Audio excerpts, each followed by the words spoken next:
But when Poland have the ball, England will, I'm sure, try and maintain this midfield shape. At the moment, Platt has come out onto this near touch line to do the job on the left, aware that Sinton had strayed, but England able to position themselves well enough, and they hope to get the throw, and they do. See, that's when I was talking about concentration is vital. If he's going to allow, Graham Taylor's going to allow his midfield players to wander basically all over the park in support of Gary Lineker, then they have to be like David Platt was there, aware that there's a hole on his left side, because Andy Sinton had gone up front and joined him, and fill in that hole, because the Polish players are technically excellent on the ball, and they will exploit any gaps that England will leave. Well, Poland have a player down injured. Just looking around, I think it may be Furtop. There have been some suggestions that it's been an ordeal being out here. I must say that the hotel has been excellent by past European standards, and England have not suffered in that respect. That was how the injury occurred, and the referee, quite rightly, wanting to minimise the delay. It's amazing how in football things do repeat themselves, and the greatest meeting, of course, between England and Poland, that's always remembered 18 years ago at Wembley. The circumstances very similar, although the opposite teams.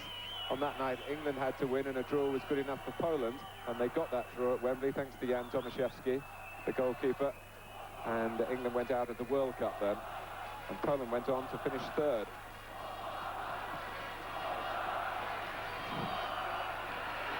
Dixon.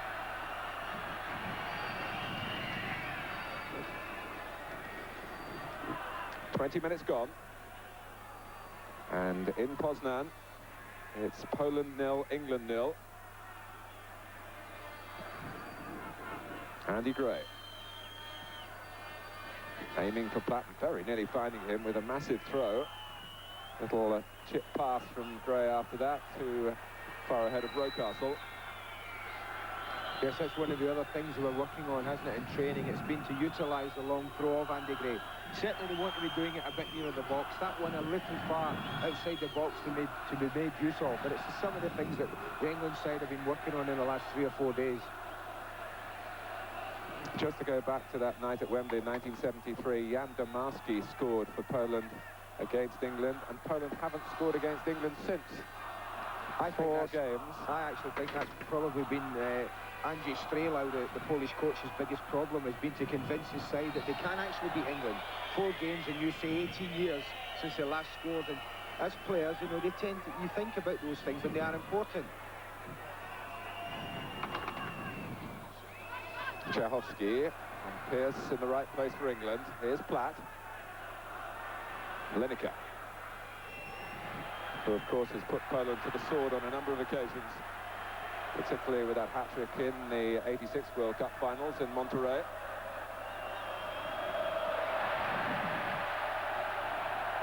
This is Furtop, and in the end, having overrun the ball, he was trying to get second best with a penalty.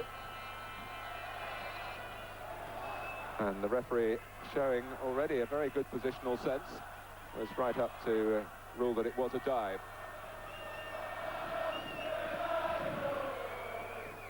Baldock covering Jeff Thomas. Very much a London feel to this England side. 7 players from clubs from the capital.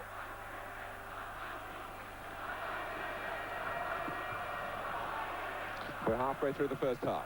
So far, so good for England. Soczynski looking to switch the play. And from the Polish perspective, they would like to involve Jobert as much as they can. He did feel that he might be used in midfield to get more of the ball in this game, but that's not the way it's shaken down so far. He's staying on Poland's left.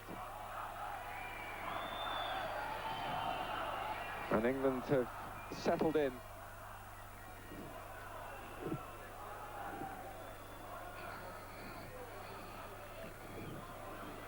Once again, David Platt has taken up a very interesting position, way on the corner of the goal area, hoping that Craig can get the ball that far, and they do to Platt. That's part of the ploys that have been rehearsed here. What he could have done there, actually, Andy Gray, there was such a huge gap in front of David Platt in the box that if he'd have thought of just throwing it a little bit shallower, David Platt could easily have brought the ball down on his chest or on his foot and actually tried to play something instead of trying to have a little flick with his head. That is something that is on, and England should look at that. What you're saying is reading the play rather than sticking to previous instructions. That's always difficult, isn't it, when it's your first international? You've been told to do some things. This is Kosecki. It's a terrific run. And another little warning to England. The Polish philosophy here is a positive one. It has to be. Oh, yes. I mean, they've come out knowing that they have to score, and that's the way they've started. They've been patient when they have to be, but Roman Kosecki is showing there that they are prepared from distance if they have to let fly. Helped on by Thomas. And Thomas penalised when it seemed that David Platt might have got the ball quite legally. Shevchik wasting the free kick. Rocastle, he's got Lineker to his right, and Thomas coming up on the near side. Rather picked off by Robert Vashika, who I'm sure has been invaluable as a spy coming back from England and Everton.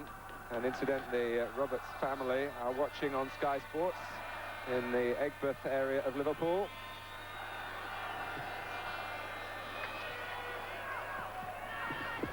Offside against Jan Furtok, who earns his living in the Bundesliga with Hamburg, and is one of a number of Polish players whose clubs outside of Poland are still in European competition.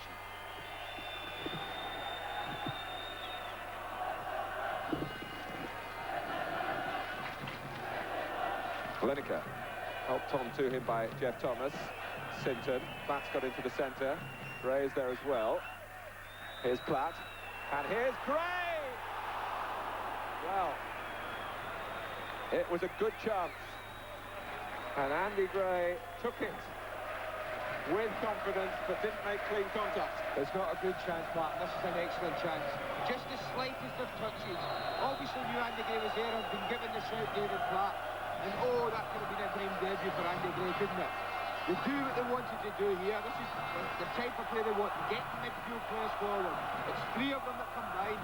Sinton, Platt, opens it up for Andy Gray, and he's a better finisher than that. He will be disappointed with it. Yes, it really should have been a goal to vindicate the system, really, that Graham Taylor has chosen.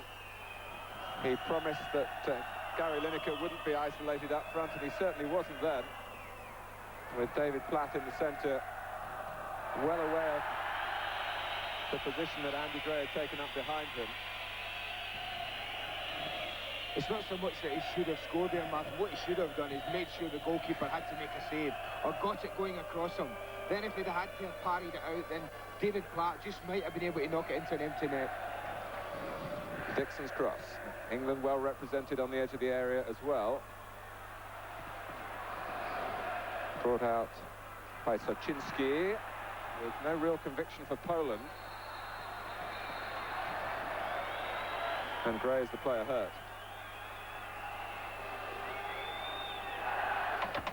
Andrzej Strelau, whose term of office in charge of Poland may well be terminated if Poland don't win this match. As we must stress, victory alone would not guarantee qualification. They'd need some help from Turkey in the match in Istanbul that's being played simultaneously. The Republic of Ireland with the best goal difference. It's a free kick to England. And Des Walker is up there again, and that's Platt.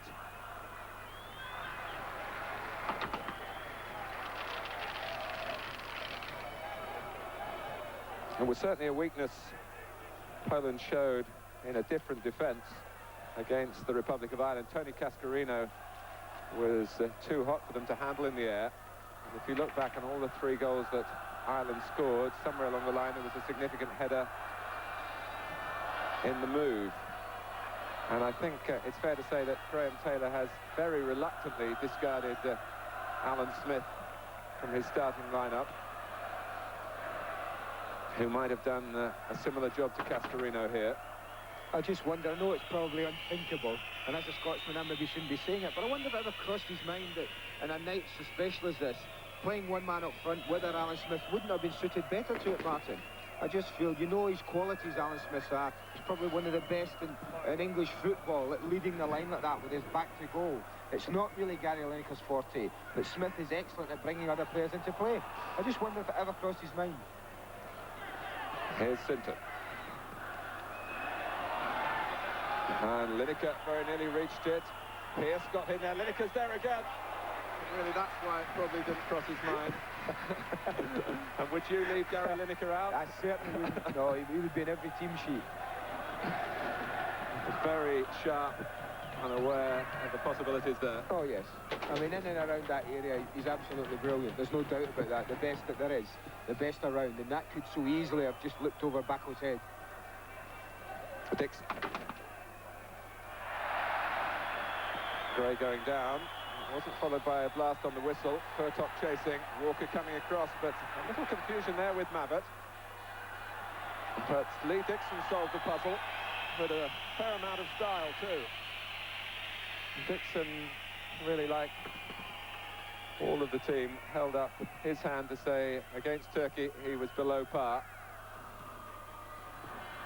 But he's very much Graham Taylor's first choice right back. There's no other in the squad. Jobert tugged down, said the referee, by Rocastle. If you just look here, you see David Rocastle's left hand just come out and just tug the right arm of Jobert. The referee did well to spot it, actually. Jobert has placed the ball, Skripchak is there, and Shevchik may well be remembered in certain quarters of Scotland because he was responsible for helping Katowice knock Motherwell out of the Cup Winners' Cup with some powerful shooting. Is it going to be rolled into his path? He's having a good look at the situation. Jobert does just that. And here comes Shevchik. Oh, and it produced a goal! A deflection, but Shevchik, who was allowed to go on, and it passed Chris Woods, and England are behind. Oh, this is a tragedy for England. He tempted fate by remembering the Scottish fans at this point and strike it from far out. I think it's Gary Mabbott who sticks out his left leg, and Chris Woods, absolutely no chance, Martin. They've looked so confident and comfortable at the back, England, but that's the type of luck that they don't need tonight. This is a real test of the character now. Now it's England who have to go and score the goal. They close the ball quite well, but there's nothing that anyone can do about that when that happens. Well, Roman Shevchik, who didn't play against the Republic of Ireland, he was injured, and he makes an impact against British opposition in an international, as he did earlier this season in a club match for Katowice. And now England, well, we will see what this side is made of. The goal coming 13 minutes before half-time. And just listen to the response from the Polish fans here in Poznan. How will England react out on the pitch? There's no time to panic though, Martin. It's a time for cool heads. And perhaps this is the time when, having debutants and inexperienced internationals playing in your side, where England may suffer slightly. The time will tell. Maybe it's the time when they will grow up and become men in the international scene. But this is a real test for the England side now. The advantage played. Furtok waiting in the centre. Kosecki is there as well. And here comes Shevchik once more.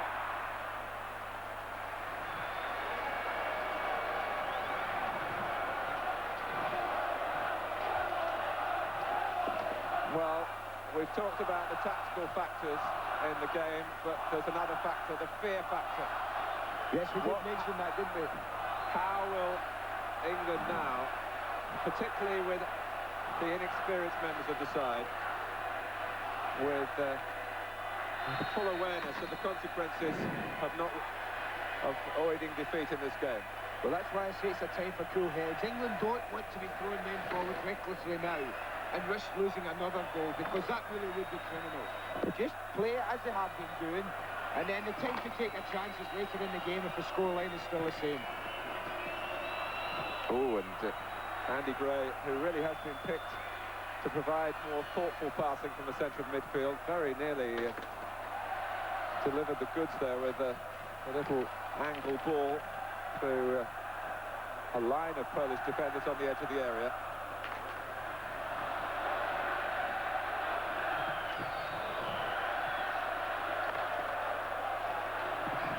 And Poland's delight here will be increased if they are aware of what is happening so far in Istanbul, where it is 1-1. And if it stayed like that and stayed 1-0 here, Poland would qualify. The referee has gone off behind the left-hand goal because Jobert actually had left the pitch for treatment. He's now back on. The left-hand end, the open end in this rather strange horseshoe-shaped stadium. The end that England are attacking and need to attack. We stressed at the outset that Poland needed to score. That responsibility has now shifted to Graham Taylor's team. England have certainly done enough to be able to get a goal here. There isn't a doubt about it, but they've just, as I said, they've got to be patient. Keep plugging away, keep working at the things they've been told, and maybe they'll get the break, similar to the one that Poland have enjoyed. Mavic gets his head to it. Rocastle. A tackle by Czechoski. Dixon wondering, I think, whether Gray was going to come across for another long throw. He, of course, has that capacity himself, as he has shown with Arsenal, but it is going to be the ball and the responsibility in the hands of Gray.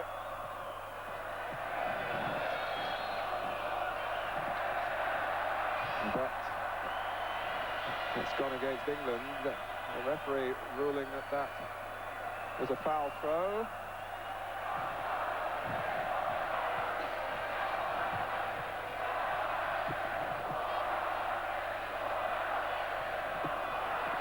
Minutes to go to half-time. And England are a goal behind.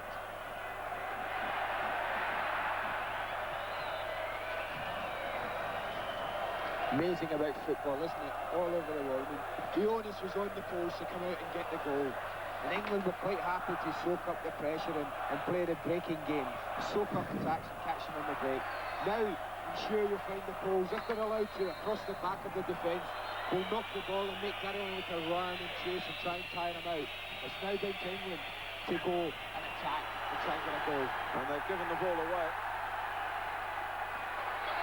Oh, and Mavic, who defended supremely well then. The cross from Kosecki. And it was Orban behind him. And Mavic, in the end, at the expense of the corner, had to get to that one from England's point of view.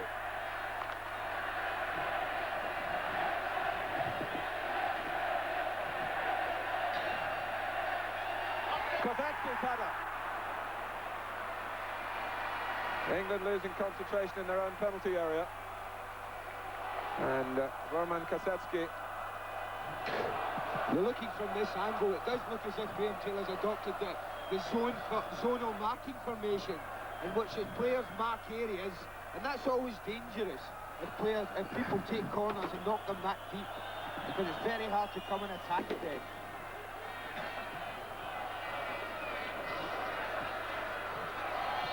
Well, England represented in terms of fans by some 2,000 who are in sombre mood at the moment, but there's still Plenty of time for England to find a road to recovery. Jobert.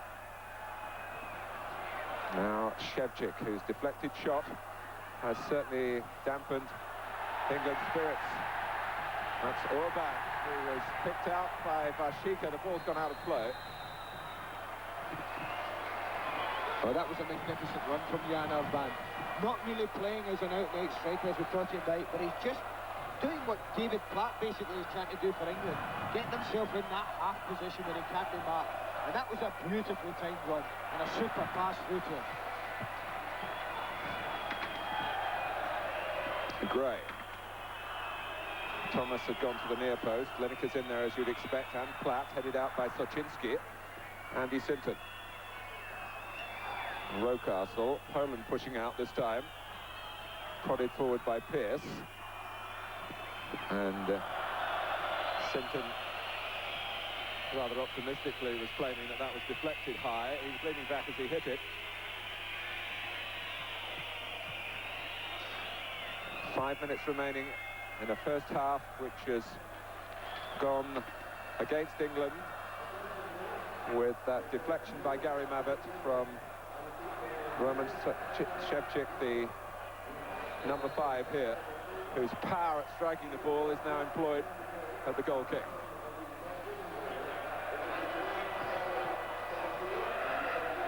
Skripczak. Harassed by Thomas, the clearance from Pearce. Lineker looking to sneak in behind Soczynski, has to play safe. Graham Taylor has restricted Andy Gray to taking the long throws from the right.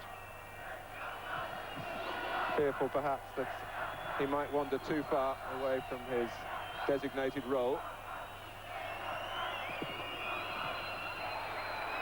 Kosecki's tackle, and Poland, who admit themselves that they are a team of moods,